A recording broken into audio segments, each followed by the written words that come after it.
happens in the book is that 10-year-old Sara Carter, the one who's punished for stabbing her parents to death, then goes along and once she's released, creates a new name and gets a family of her own and lives this beautiful life.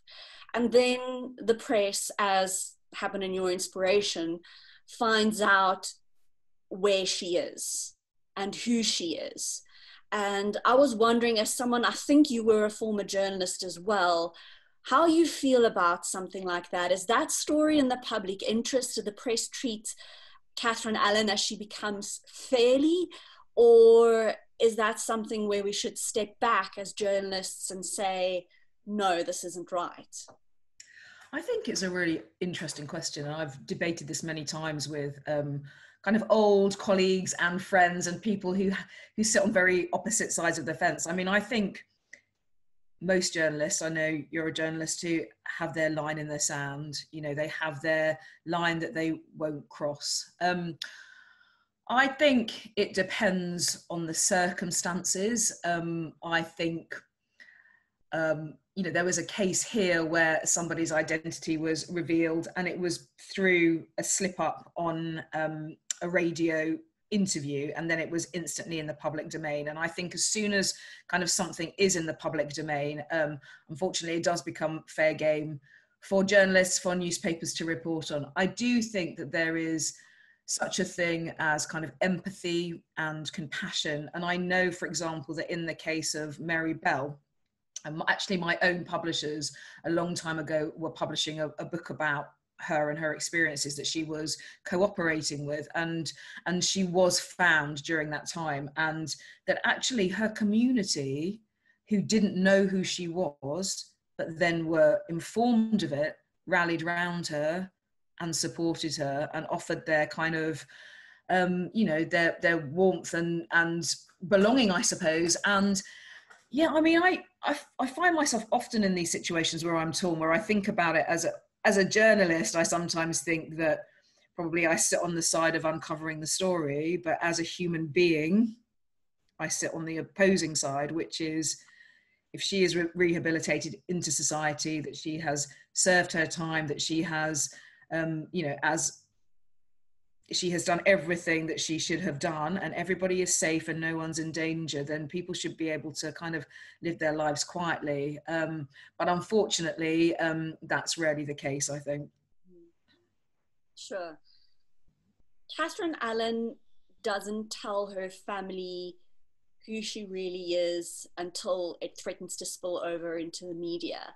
And of course, the book wouldn't have turned out the way that it did if she had done that. But do you think, just, you know, if we had to weigh possibilities, should she have told her family? I kept wondering about that. I think it's a really interesting question. I did absolutely loads of research into people that live under these kind of protected persons programs.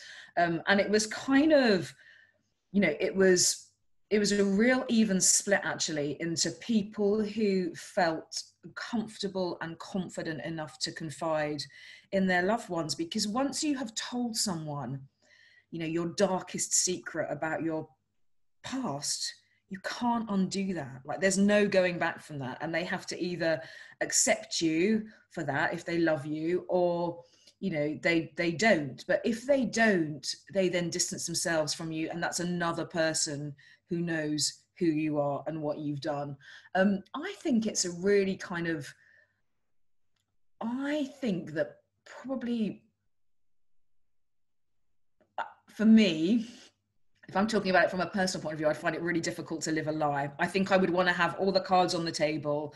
So whoever I was living with, if I was married to, if I was starting a family, that they knew kind of who I was, I suppose, so that it would never catch up with me in the way that it catches up with her. But I completely understand and empathize where people might not. What about you? Would you tell them? I also think I would find it extremely difficult to live the lie. But I know I'd be very, very, very afraid of what the consequences might be, because we don't want to lose the people that we love.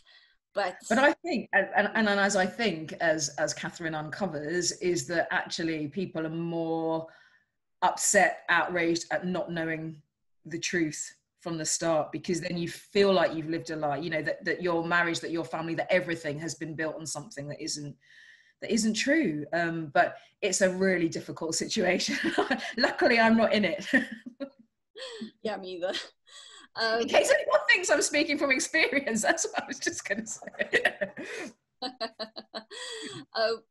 Well, crime fiction by nature is quite dark, some more than others, but it is quite dark. What draws you to writing crime fiction? I think that I am probably quite dark of heart by nature. I mean, I think I've always been interested in, I mean, you know, I've always been interested by that darker, you know, the dark heart of us all. I mean, you know, from a young child, I was always drawn to kind of crime fiction and the like, or true crime. I read so much of that when I was younger. I was always interested in the newspaper stories where tragedy occurred. And I don't know whether it's partly because I'm afraid of those things happening to me. So I read about them, I arm myself with information, and, you know, writing about it is a way of controlling it, I suppose, processing it, dealing with it.